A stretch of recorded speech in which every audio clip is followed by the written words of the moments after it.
everyone, this is Candace. Welcome back to day 84 and my weekly check-in in my 100-day health challenge. So today is Sunday, and again, it's my usual weekly check-in. Day 84, I am 16 days away from 100, and I cannot believe that. It's crazy. The more it gets closer and closer, it just keeps feeling so unreal, but just like super exciting too. And I'm like both thinking about all the things I have left to do in this challenge and finish up, but then also all the things I have that are going to come next. I have so many fun ideas, and also just I feel so confident in like how far I've come and how far I feel like I can go in the next 100 days, that beyond this 100. And so it's been great. So today's been an interesting day.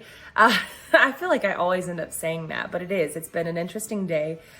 It's actually been a good day overall, but I was so bummed because I didn't get to go to my friend's baby's first birthday party. I have had a migraine all day, and I'm in this gap right now where it's not as bad, but I am certainly feeling it. And right now it's mostly just because I feel like I've been able to do a few things and rest some. Right now my light sensitivity has gone down, which is why I'm able to video right now in the light. But I have a feeling I can feel it still there. And so I've got to be really careful. This weekly check-in may not be too long, simply because I don't know how much longer I can handle the lights for, because I've been very sound and light sensitive today. And then also, just in general, my neck and my shoulders really hurt, and my head is just killing me.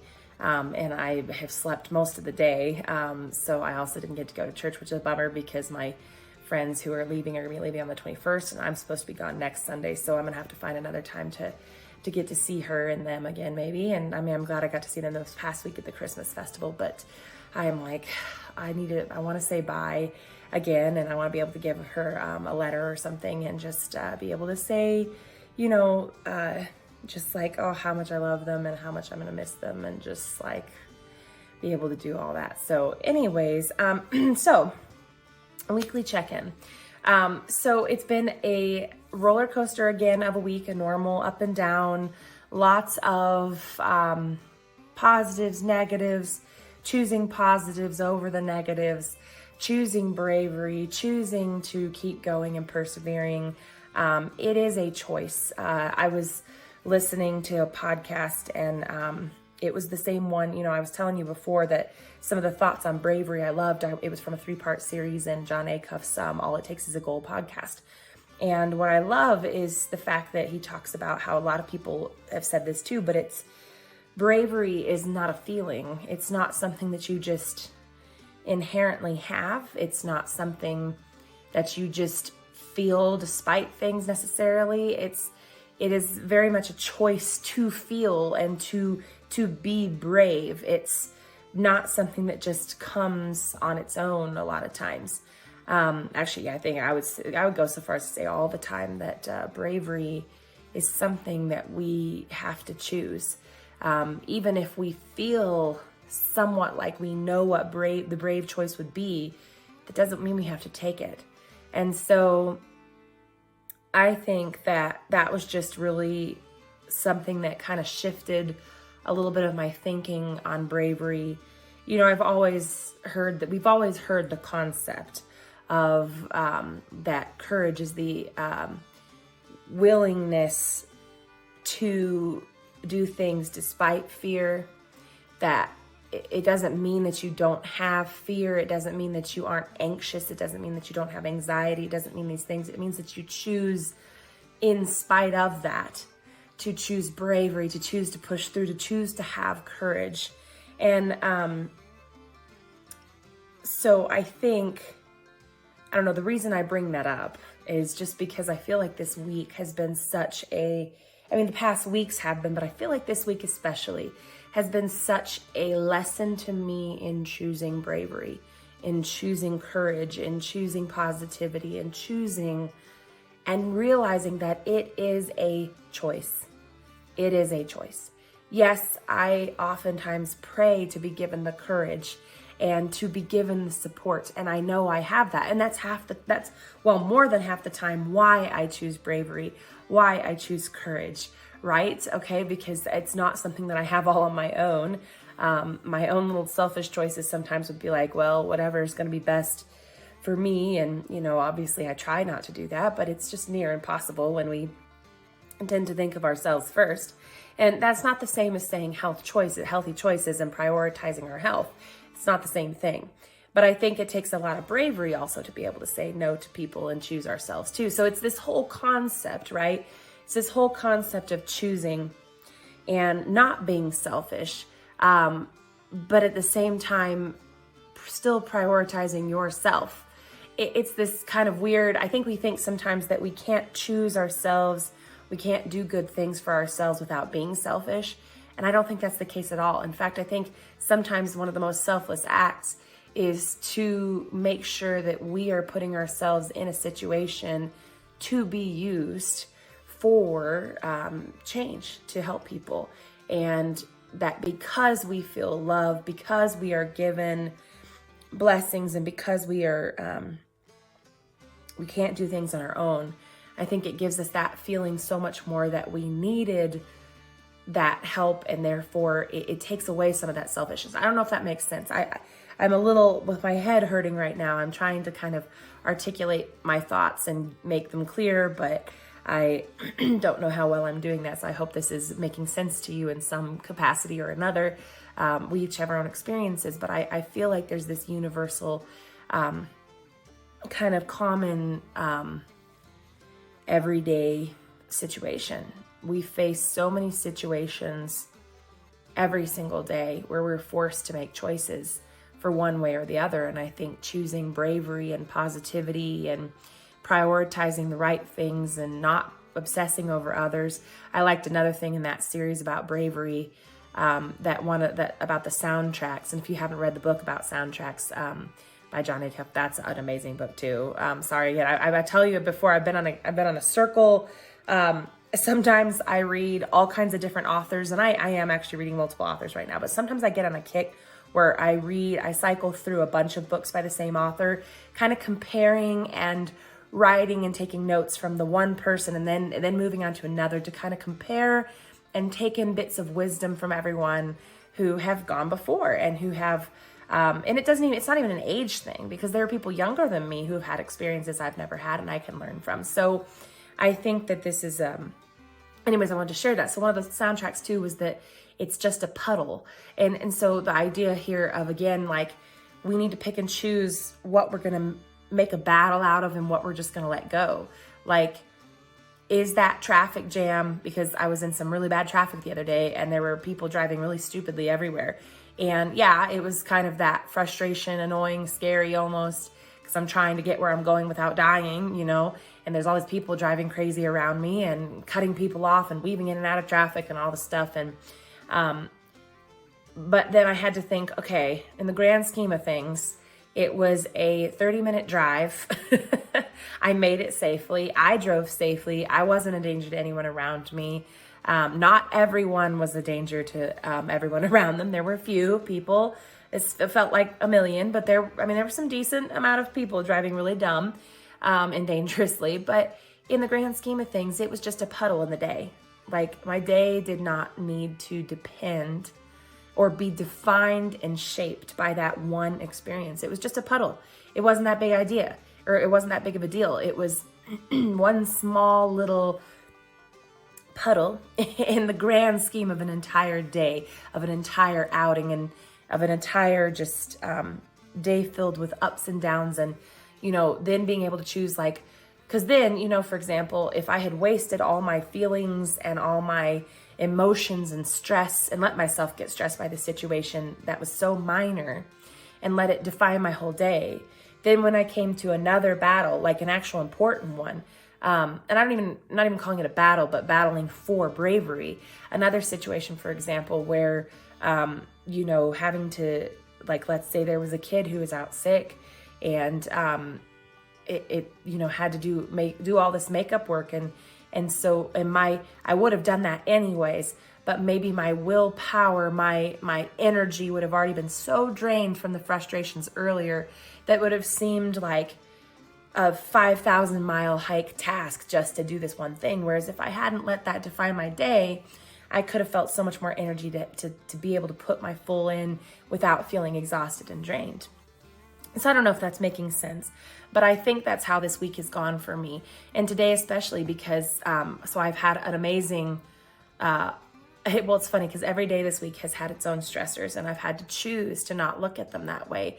And I've had to choose to push to do the things that were fun, the things that felt selfish but totally weren't, like going to a Christmas family festival to see my friends before they leave and to just hang out and fellowship and celebrate Christmas together, to go to the elementary Christmas program, to celebrate all the hard work those kids and the new music teacher have put in, and to just celebrate the talents and the joy and the future of this upcoming generation and the hope that we have in them.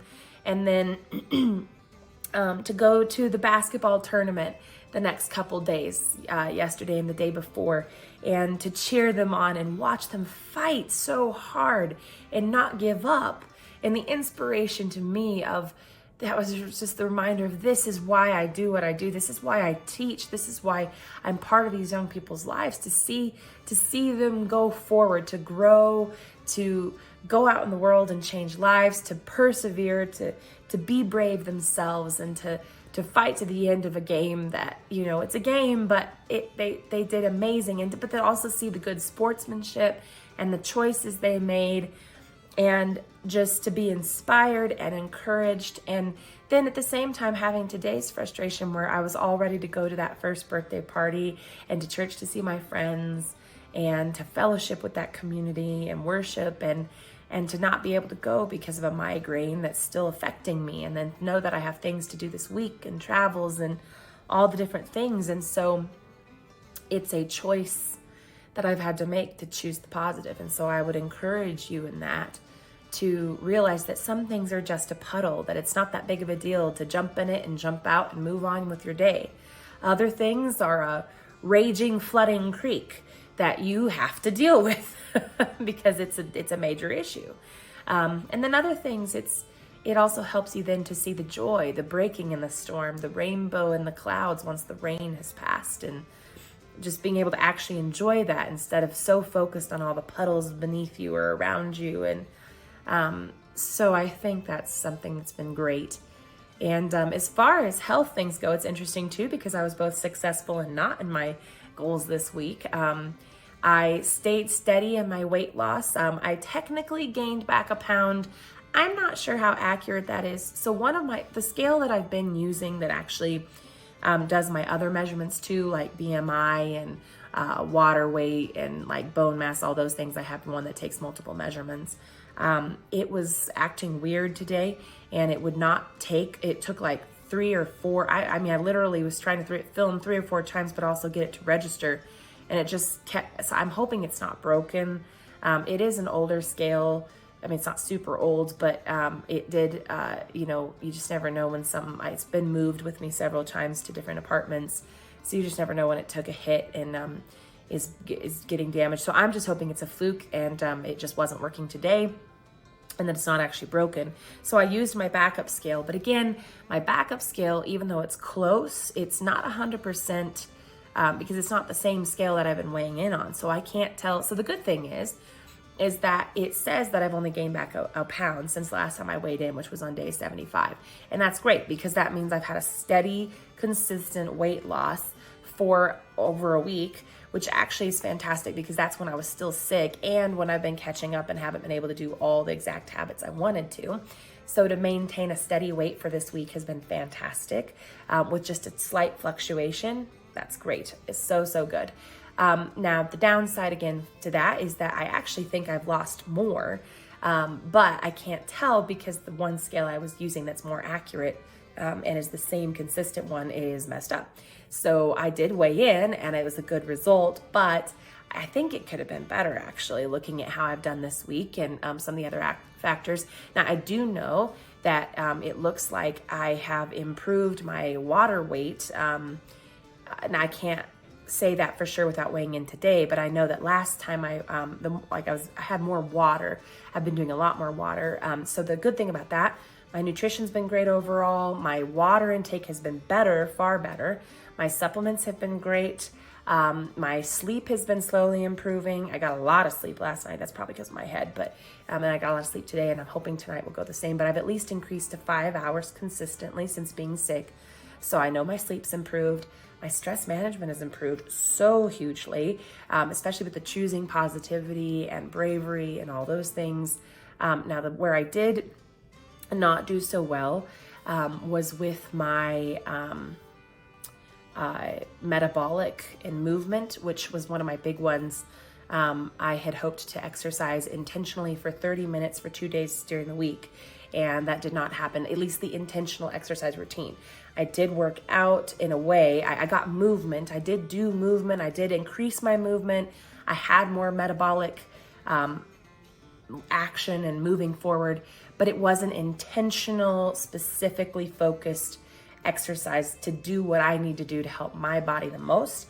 And so that was a bummer. I didn't quite get that, but I did also just come off of being sick and have been so busy, and my sleep's been off. So I think it's okay I didn't push it, but that is definitely still my goal going forward. So this week, again, it's going to be a little challenging because I'm traveling, but I am determined to do 2 days this week of intentional exercise routine, 30 minutes on those 2 days. And that can either be all 30 minutes together, can be 15 and 15, 10, 10 and 10, whatever it may be, 2 days of 30 minutes each. Then again, I didn't do my smoothies this week like I'd hoped. So, because I think those are, or smoothie bowls, the protein ones, I think they're really good. So my goal before I leave on my trip, or even while I'm on my trip, is to try my best to make 2 smoothies. I don't know that purchasing counts, but you know what, I'll include it in there. At least purchasing a healthy smoothie somewhere in there 2 times this week. I want to have healthy, high protein, low carb smoothies or smoothie bowls, protein bowls that can help with my nutrition. So 2 times this week. And yeah, so that's pretty much it. I'm really looking forward to my 100-day. I still need to show you my rewards. I talked about that before, how I really feel like actually physically showing you my rewards is actually prioritizing them and celebrating how far I've come. The reason I haven't done it yet was because I was sick over day 75 pretty much, or just coming off of it. And so I haven't really had the time to do that. But I do want to show you my rewards for day 25, day 50, and day 75, because I feel like part of me had felt like that was selfish, or part of me felt like if I celebrated that, it was making it real. And that maybe there was still this doubt that I wasn't going to make it to 100 and make all my goals. But you know what? I am going to. I'm going to choose the bravery, the perseverance, the positivity to keep going and get there. And as a result, I want to show you those rewards so that I am acknowledging how far I've come, how well I'm doing, even if I'm not quite to 100 yet. But I want to make myself get in the habit for that too, so that going forward, I keep up that motivation and celebrating how far I've come. So, well, my head is still pretty killing me. My light sensitivity is starting to come back. My eyes are starting to get a little unfocused and just kind of like hurting. And I gotta go eat dinner too. So, and obviously my throat is a little bit dry. This is more from the weather. It's just dry, and it's not sore or anything, so that's good anymore. That went away, and I'm just a little tired, but my head is really bothering me, so I need to go and deal with that. But you guys are awesome. I hope you found inspiration in this video, and also just enjoy checking in with me on my weekly check-in. I'm super excited to see how the rest of the time is going to go. Lots of fun things. It's going to get super busy over break. Obviously, while I'm traveling, it's going to be a little bit difficult to do videos, but I have done it before, so I'm going to try my best, and I will at least get something posted and up and everything. But you guys are awesome. I'm so glad you're here watching this with me. I'm so glad you're being a part of this community, and I hope you will if you like the video, let me know. Subscribe so you can get notifications of, especially as we're coming up to the end of this and I start shifting into new things, but also just the exciting stuff that's coming with the last days of my 100-day challenge. I'm literally 16 days away, so stick with me, subscribe so you can get those notifications, and then share with family or friends so that you can help me grow this community. All right, you guys are awesome. I will see you all tomorrow. I hope you have a great start to your week. Bye.